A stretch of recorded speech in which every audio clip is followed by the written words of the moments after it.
Hello and welcome to the Brick Cave Media Podcast. My name is Sharon Skinner. I'm the author of Return to Honoria from Brick Cave Books, along with many other Brick Cave books. The Brick Cave Podcast is brought to you by the BC Book Club, Brick Cave Media's community portal for readers that love Brick Cave books and authors. You can join today and be part of the Brick Cave story at Brick Cave Media's new website, brickcave.media. And my name is Bruce Davis. I'm the author of Gold Magic from Brick Cave Books. And we're here tonight in the Brick Cave studio, located in the Brick Cave office, right here in beautiful downtown Mesa. And I didn't know we had a new website. That is very cool. No, neither did I. That came as a bit of a surprise. I was like reading it thinking, oh, another typo. What am I doing? There will be by the time this gets out there. Okay. So yeah, we're going to have a new website. Woohoo! All right. I don't know what it looks like, but I'm sure it'll be grand. Grand. So, how are you? I am fine. Yeah? I am recovering from my vacation to recover from the last 2 years of insanity. Yeah. So you got I to had take a a good little time. break. Yeah. I got to take a little break and take some time off. Went with good intentions to finish all the revisions that I need to do on Silver Magic, and spent the time binge watching all kinds of things on including the Netflix. Waves rolling in and the waves roll in, out. the waves roll out. You know. It's terrible. You sit on the lanai, and pretty soon the Sounds awful. I don't whole know six how pack is gone, and you're not sure where it went. Well, that's when you become a chemistry professor, right? Yes. You're turning that into some other agent. Turning that into some other substance. Yes. So let's do a reading update. You want to do a reading update?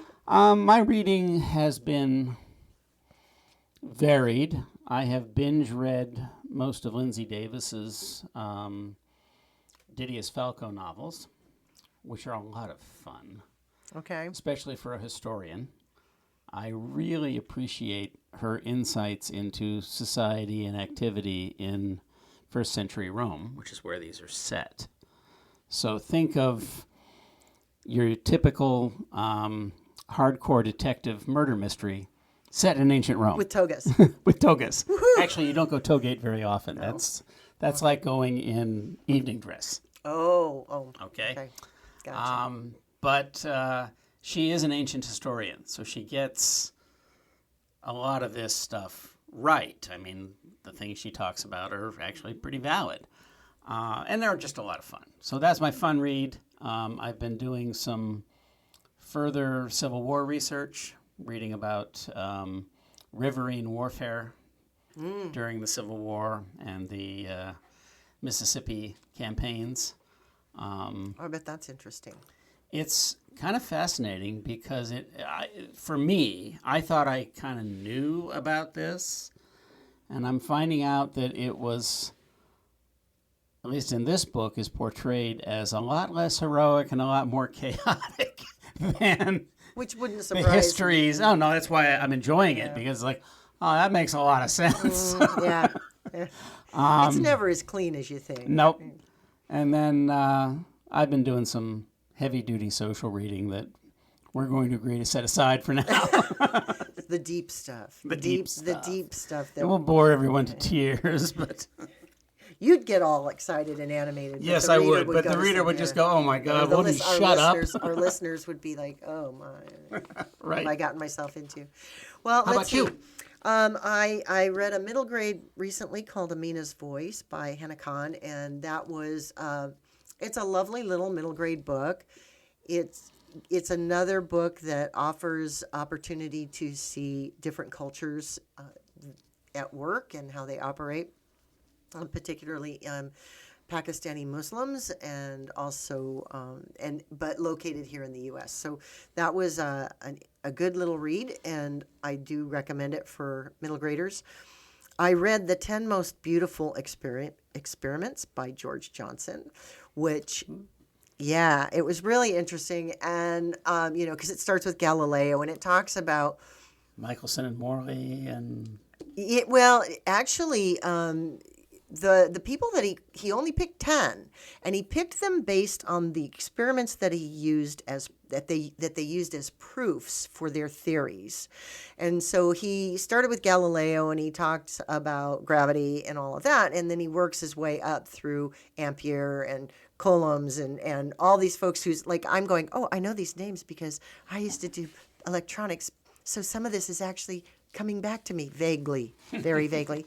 And then, but the interesting thing is that chapter 11, he called himself out because there were no women in the book. All of these were men, and he said that one of his early beta readers had called him on it. And so he wanted to point out that there were women that could have been included, but he'd already kind of picked his cast, and he was on deadline. And, so, I got to give the man credit for at least calling himself out on that. So that was interesting. He talked about Isaac Newton sticking needles in his eyes, Yes. and all that bizarre stuff that happened. So it was really interesting. Millikan, he talked about Millikan and his experiments and the development of the electric motor, basically electromagnetics, et cetera, et cetera. So I found that to be an interesting read, and I don't even know why it ended up on my list. I must have seen it somewhere, or seen it promoted somewhere and just said, oh, that sounds interesting. So and it was a good read. And then I just finished Lovely War by Julie Berry. Now, Julie Berry also writes historical fiction. Her previous novel that I read was called The Passion of Dulce, and I enjoyed it very much. This one is, I love the structure of this book. While it's kind of a romance, it's not really a romance. It starts in World War II, but it really takes place during World War I, the majority of it.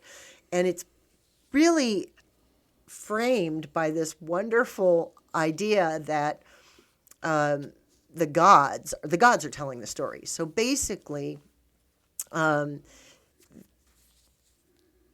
Ares, the god of war, and Aphrodite get busted by Hephaestus in a lover's tryst, and he is going to take them to trial up on Mount Olympus, and she convinces him, no, why don't you just, be the judge and jury, more or less.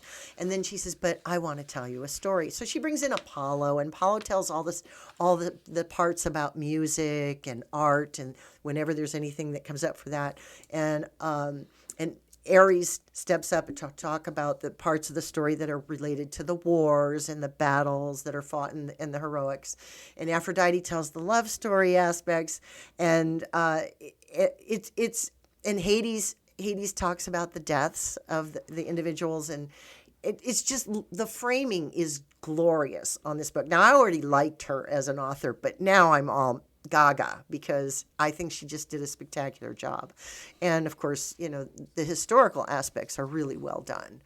The trench warfare and all of those things. And it's based on true things. And there are, so it is historical fiction in that there are actual battles and actual names of commanders and people like that.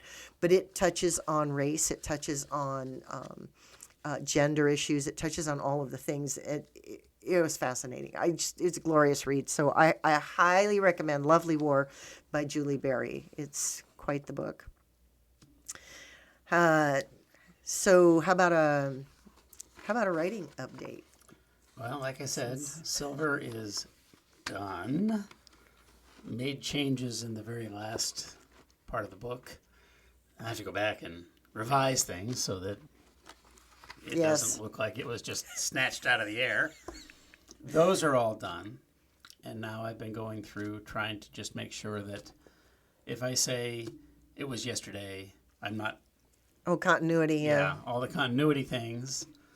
This one turned out different. Okay, well... It's a lot more procedural. Mm-hmm. So folks who like the police procedural aspects of the series will appreciate this. But I'm leaving Simon in a very, very dark place. Ooh. No spoilers or anything, but... Well, I will give one spoiler. Because of changes that are going on in the Grey Havens, Sylvie has decided she needs to leave. Ooh, I like it. And Sylvie has agreed that she and Simon will get married. But she leaves.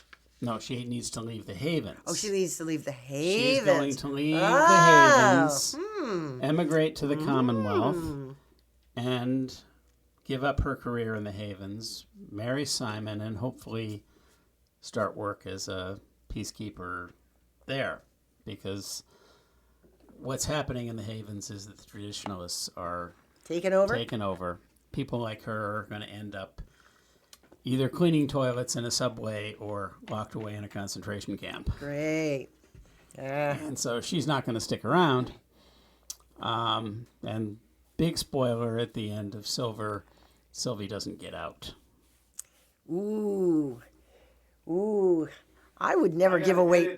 I gotta edit that out now. Yeah, I would. Yeah. No, because that sets up the next book. The next book, where yeah. Simon and company go off books on a rescue mission. Yeah. So, and that's not what the book is all about. That's just a thing. No, the book is still very, very much about. This one's a lot more political. Okay. An awful lot in there about the orcs, because we start off with major rioting in the Hollows. Okay. Rebecca steps up and does what she needs to do. She and Liam have... Yeah, have they? Yeah, okay. So they come back. And everybody comes back. Okay, Everybody comes back. I like it. So the cast is... We're getting the band back together at the beginning. Together again, and at the very end, the band is really going to get back really? together. Okay. All right. Well, I'm looking forward to reading it. I'm waiting. Well, when it's done, you can do a beta read for me if you wish. You know, I'll be all over it. You know I will. And mark it all up with red. Well, I will. So it's what I do. She murdered my book. Look at all the blood. But it'll be better because you're a trauma surgeon. You can fix it. I can fix it. Yes. So what are you doing? Well, the new Tavara Tinker story is out next week. So, yeah. So, finally, the third installment. And I'm excited about it because we've taken it to a new place. And I'm not going to give a bunch of spoiler alerts, but the title will do that because we're in the U.S. now. So, we're in New York. So, we had a lot of fun with going through the records of New York and playing with characters from that era in New York. And Roosevelt? No, we didn't get it. We didn't. You got to have Teddy in your book. No, we didn't put Teddy in the book. We didn't go there. That would just be a distraction. So at this point, no. But we had a lot of fun with it, and I'm very excited to have it come out, and hopefully it'll get turned into an audiobook pretty quickly, depending on whether or not the voice talent. Neato. When is she available, sort of thing. I'll have to get the book. Yeah. So and then. I am working on my anthology, my collection of shorts and flash fiction and dark poetry. So I'm also working on that right now. That's the next thing I'm putting together after the steampunk middle grade comes out, which is in my editor's hands, and she's going to mark it all up with red ink and bleed all over it, or make it bleed all over, and then I will have to fix it. And I'm not a trauma surgeon, but I am a good book doctor. Yes, I am. So